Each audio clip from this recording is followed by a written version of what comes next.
आज हम पहुंचे हैं लखीमपुर की मोहम्मदी विधानसभा में, जहां के विधायक है लोकेन्द्र प्रताप सिंह। जनता के लिए इन्होंने क्या क्या किया है, आज हम उसका रियलिटी चेक करेंगे। विधायक जी, इन 5 सालों में जनता के लिए क्या क्या काम हुआ? देखिए, हम लोग बिजली विभाग की बात करते हैं सबसे पहले, चूँकि यहाँ पे खड़े हुए हैं, ये पावर हाउस है 33/11 का। 33/11 का KVA का ये पावर हाउस है राजापुर वैनी के नाम से। आज़ादी के बाद से अब तक मोहम्मदी विधानसभा में मात्र 3 पावर हाउस थे, और मैंने इन 5 वर्षों में 5 नए पावर हाउस बना करके मोहम्मदी को बहुत बड़ी उपलब्धि दी है, जो कि मुझे लगता है कि उत्तर प्रदेश में सर्वश्रेष्ठ होगा। आप किन मुद्दों को लेकर जनता के बीच जा रहे हैं? जनता के बीच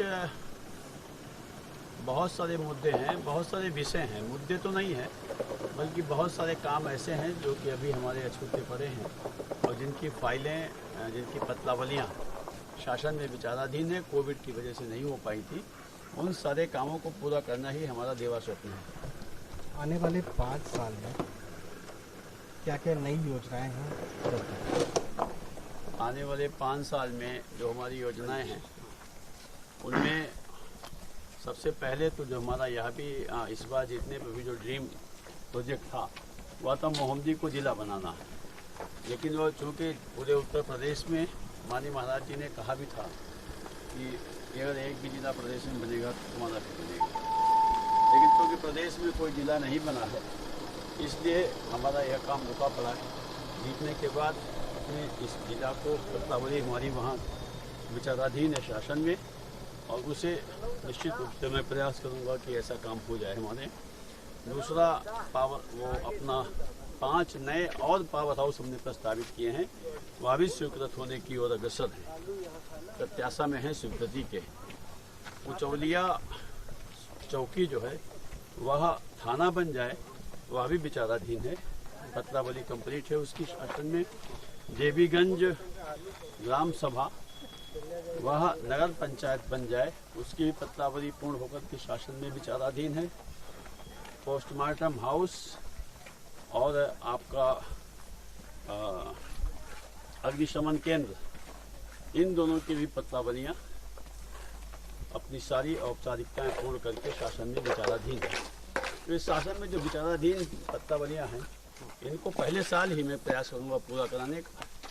और इसके बाद कुछ सड़कें ऐसी हैं जो अभी बची हैं, इनको बनाना है। अभी आप जिस सड़क से निकल के आए हैं, सड़क का चौड़ीकरण हो गया, वो आपने देखा है।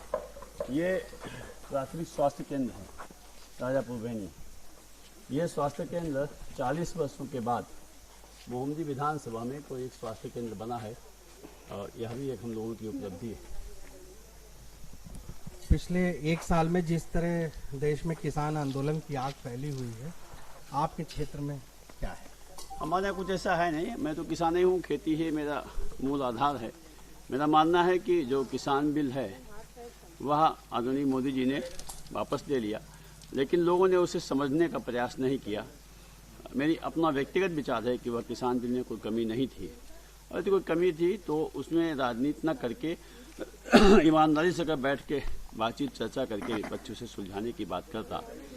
वही किसान बिल जिसपे कांग्रेस की सरकार ने, उसमें से बहुत सारे काम ऐसे जो महाराष्ट्र में पहले से ही लागू हैं, कॉन्ट्रैक्ट खेती, कॉन्ट्रैक्ट फार्मिंग वगैरह, आप उसका यहाँ पे विरोध करते हो। तो ये दोहरी विचारधारा के नाते यह चीज़ ठीक नहीं है कि आप अपनी जहाँ सरकार है वहाँ पे उनको लागू करते हो, और हमारी जहाँ सरकार है वहाँ पे उनको लागू होने से रोकते हो। तो यह चीज़ ठीक नहीं। गन्ना किसानों के साथ लगातार जिस तरह का व्यवहार पिछली सरकारों में या लगातार होता आया, इस बार आपके क्षेत्र में गन्ना किसानों के लिए आप क्या कर रहे हैं? गन्ना किसानों के क्षेत्र में इस सरकार ने बहुत काम किया है। बहुत लंबे समय के बाद खांडसारी उद्योग के लाइसेंस खोले गए हैं, और आपको बताना चाहता हूं कि लगभग 350 लाइसेंस खांडसारी उद्योग के नए जारी हुए। इसके अलावा जो चीनी मिलें इन लोगों ने बंद कर रखी थी, ऐसी वो चीनी मिलें चालू की हैं। 2-3 चीनी मिलें नई चलाई हैं।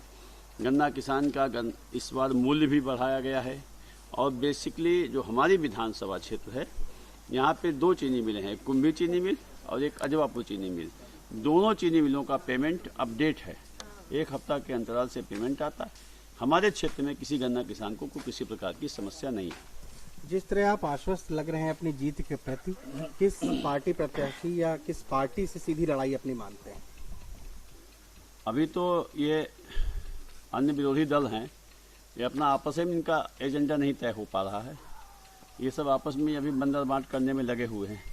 मेरा मानना है कि मेरा मुकाबला किसी से नहीं है। ये सपा बसपा या कांग्रेस ये दूसरे तीसरे चौथे के लिए लड़ेंगे। क्षेत्र में बात करने पर हमें पता चला कि आप शिव भक्त हैं और शिव मंदिर और उनके भक्तों के लिए क्या कर रहे हैं? भगवान शंकर का अटूट भक्त हूँ। मैंने आदरणीय मुख्यमंत्री जी से निवेदन किया था तो उन्होंने 50 लाख रुपया स्वीकृत किया है, जो कि महाभारत कालीन बाबा जंगली नाथ मंदिर में जहाँ पे जबरदस्त ढंग से काम चल रहा है। बहुत अच्छा काम वहाँ हो रहा है। पिछली बार लगभग आप 34,000 वोटों से जीते थे, इस बार क्या टारगेट है? निश्चित रूप से 50,000 के ऊपर जीतूंगा।